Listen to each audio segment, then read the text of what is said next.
내 나이 만 29세 30살. 눈에 넣어도 아프지 않을 4살 딸아이를 키우며 육아에 전념하는 평범하고 감사한 일상을 지냈다. 그러던 어느 날 갑자기 턱 밑이 찌릿하고 아팠다. 그리고는 멍울이 생기더니 날이 갈수록 커지는 게 느껴졌다. 동네 이비인후과를 들러 진료를 받았고 곧바로 지역 상급병원으로 의뢰서를 작성해 주셨다. 이게 무슨 일이지? 심각한 건가? 지역 상급병원에서 조직검사를 해보자 하셨다. 느낌이 좋지 않다. 주저없이 국내 메이저 병원으로 전원하여 조직검사를 시행하였고 통증이 가시기도 전 림프종이라는 암 진단을 받았다. 조직검사 결과를 들으러 가는 날 아침 차 안에서 남편과 대화를 나누던 중 카톡 이혜주님 산정특례 신청하기 위하여 원무과에 들리세요. 라는 메시지를 받았다. 여보, 나 산정특례 신청하래. 나 정말 큰 병인가? 사실 그때까지만 해도 나는 암이란 사실을 받아들이지 못했다. 마치 드라마에 나오는 주인공을 바라보는 제3자의 시선으로 나를 바라본 것 아닐까 싶다. 검사 결과를 듣기 전이었지만 이미 남편은 암이란 걸 눈치챈 모양이다.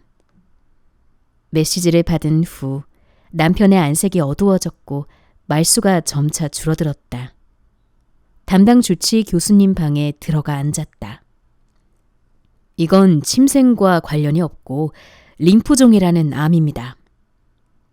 나는 평소 걱정이 많고 생각이 많은 사람이라 턱에 멍울이 만져질 때만 해도 이미 최악의 상황까지 생각해 두었다. 혹시나 침샘암? 또는 악화선의 문제가? 그렇다면 절개 수술을 해야 한다는데 얼굴에 흉터가 심하다는데. 그러나 태어나서 처음 듣는 암종, 그리고 내가 전혀 예상하지 못했던 혈액암이었다. 암 진단을 받은 후 남편은 나보다 더 많이 울었지만 정작 나는 눈물이 나지 않았다. 암에 대해 무지했기 때문에. 항암? 사실 그게 뭔지 잘 몰랐다. 암에 걸린 사람은 나와 별개의 사람이다 생각하고 평생을 살아왔기 때문이다. 내 주위의 사람들은 모두 펑펑 울었다. 쓰러져 울고 흐느껴 울었다. 그럴 때마다 나 괜찮은데? 나 곧 죽는 거야? 왜들 그래? 나 지금 전혀 아프지 않아. 암, 그거 이겨내면 되지. 항암? 뭔진 모르지만 해낼 거야. 걱정 마. 듣는 이마다 씩씩하다, 대견하다, 이상할 정도로 아무렇지 않다며 나를 위로해줬다. 그날 밤 가족, 지인들의 눈물과 속상한 마음들이 각자의 집으로 돌아간 시간, 나 홀로 컴퓨터 앞에 앉아 림프종, 혈액암에 대하여 검색해 보았다. 이전에 나와 상관없던 항암 치료도 검색해 보았다. 그제야 눈물이 나고 두려움이 시작되었다. 나 죽는 건가? 암 진단 이후 후속 검사들이 매우 빠르게 진행되었다. CT 촬영, PT-CT 촬영, 혈액 검사, 엑스레이, 산부인과, 골수 검사 등 외래가 잡힌 날엔 친정 부모님이 새벽같이 집에 오셔야 했고 우리는 잠든 아이를 남겨두고 해가 뜨기 전 출발하여 해가 질 무렵 집으로 돌아가기를 반복했다.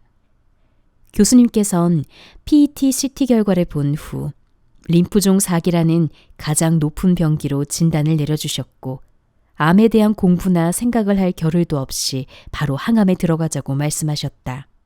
나 많이 심각한 건가?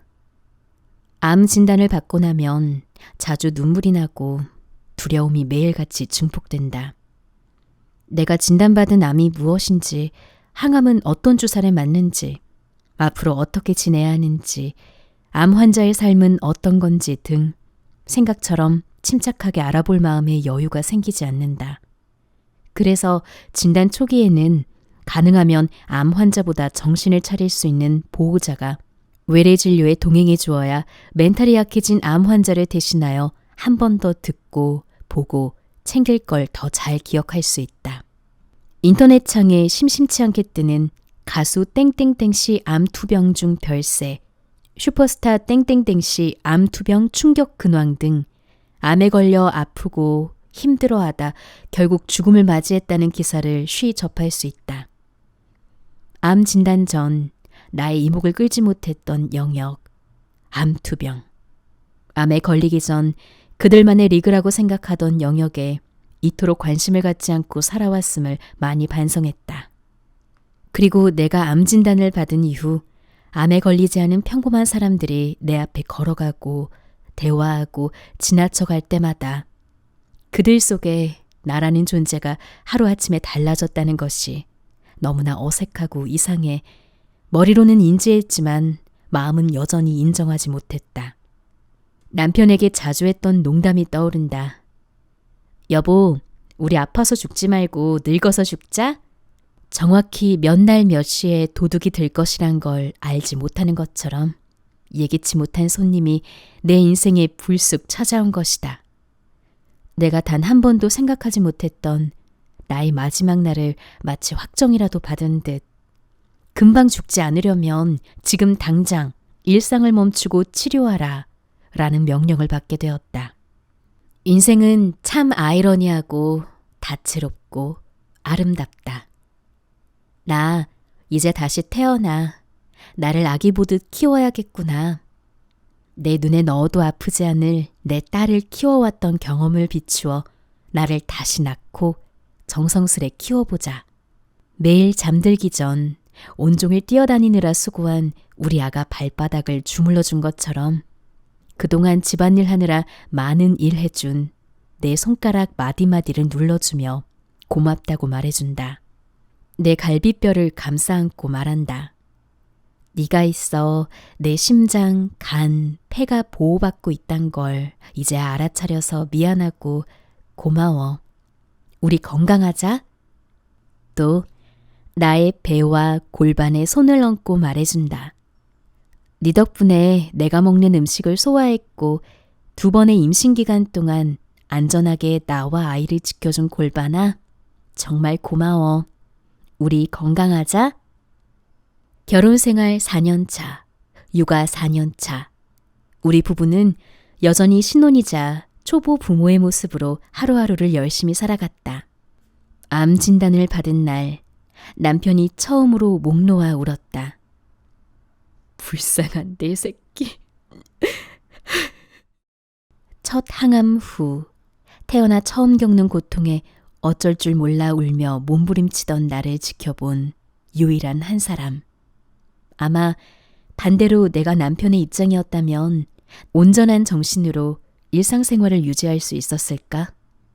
미리 알면 두려울까 검색도 하지 않았던 골수검사. 반대로 시술 동영상까지 찾아본 남편은 내게 와 말해준다. 골수검사 별거 아니네. 이렇게 해서 저렇게 하면 끝난대. 내가 만약 암이 아닌 일반 감기 몸살에 걸렸을 때 남편이 그 통증 별거 아니래 라고 말을 했다면 아마 부부싸움으로 이어질 수도 있다. 하지만 병 중의 병인 암이라는 큰 병을 앓는 지금은 남편의 말이 달리 들렸다. 내가 너무 겁내고 두려워하니 오히려 남편이 더욱 담담하고 대담해졌다. 내 몸과 마음이 지쳐 힘들 때, 삶의 의지가 생기지 않을 때마다 내가 더 나약해지지 않도록 더욱 강한 모습을 보이려 하는 남편의 진짜 속마음을 이제야 느낄 수 있게 된 것이다. 사랑하는 나의 딸은 이제 고작 33개월인데도 엄마가 아픈 걸 인지했다. 집에 손님이 오면 꼭 나의 손을 이끌고 그 앞으로 데려가 나의 팔뚝에 삽입된 PICC 중심 정맥관을 가리키며 엄마 아프다. 엄마 아프다. 라며 큰 소리로 이야기해준다. 부모된 입장으로 자식에게 건강하라고 말할 자격이 없는 것 같아 매일 밤 서글프지만 내가 지금 회복되지 않으면 이 아이가 초등학교에 입학할 때 머리를 묶어주지 못할 수도 있다는 생각에 딸아이가 생각날 때는 금방 생각을 멈추고 내 몸에 집중하려 한다.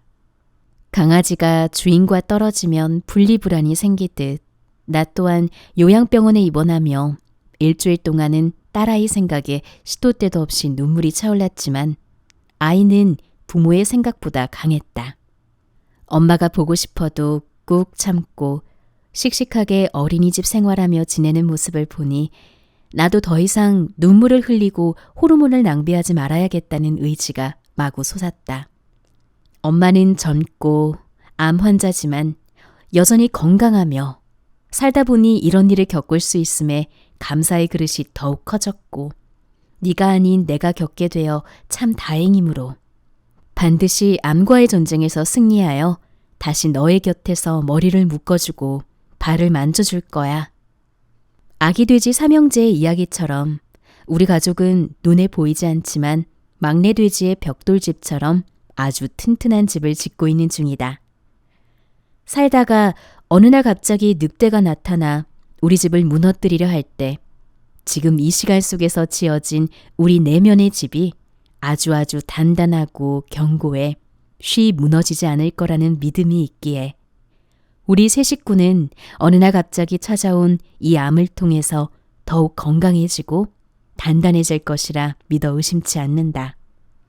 림프종은 혈액암으로 내가 받은 항암은 RCHOP라는 항암제이다. 3주씩 6번의 사이클로 이루어져 있다. 암 진단도 통증이 발현한 후 한 달 만에 알게 되었고 생각보다 장기 침범이 많은 상태여서 생각할 겨를도 없이 항암 치료가 진행되었다. 첫 항암 날 기념사진을 찍었다. 저 항암 잘 받을게요. V.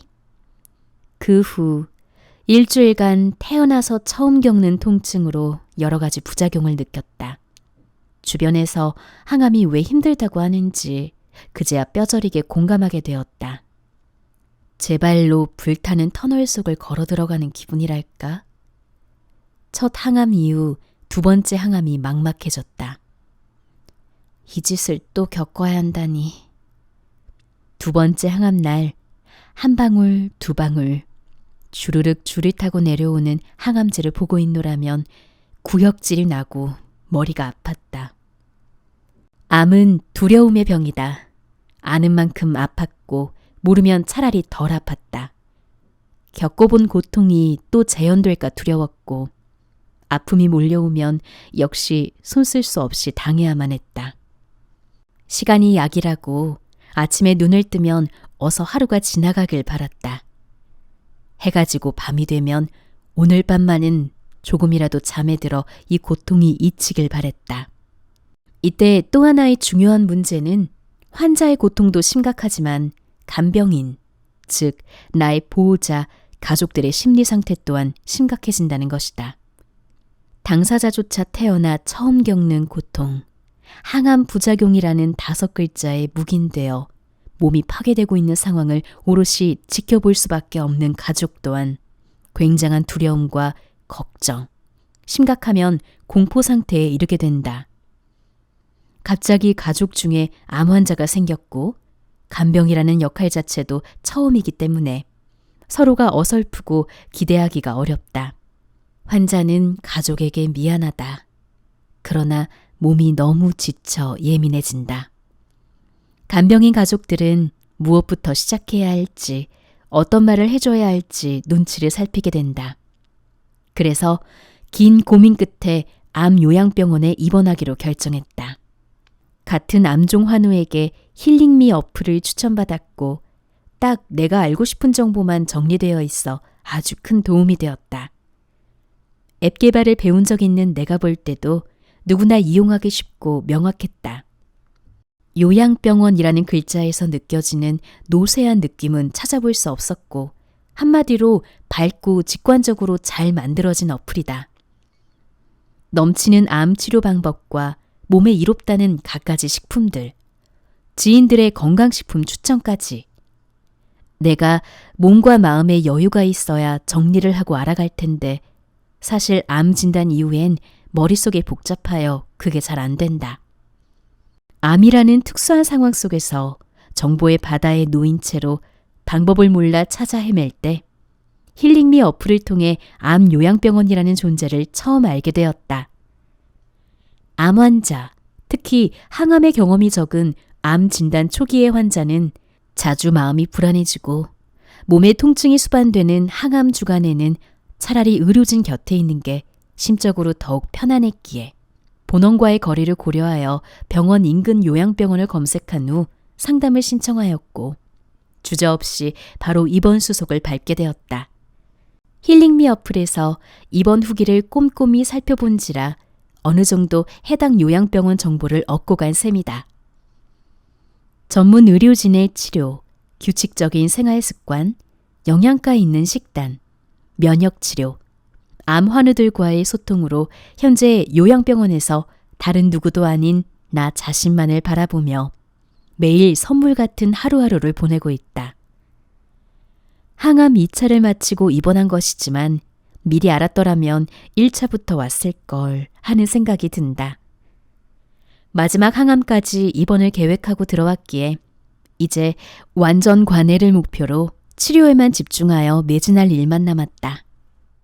나는 반드시 치유되고 회복할 것을 굳게 믿으며 이 믿음이 나의 암세포보다 더욱더 커져 항암 이후 암에 걸렸을 때보다 더욱더 건강해져 있으리라 확신한다. 그날을 위하여 오늘도 한 걸음 한 걸음 내딛고 걸어나간다.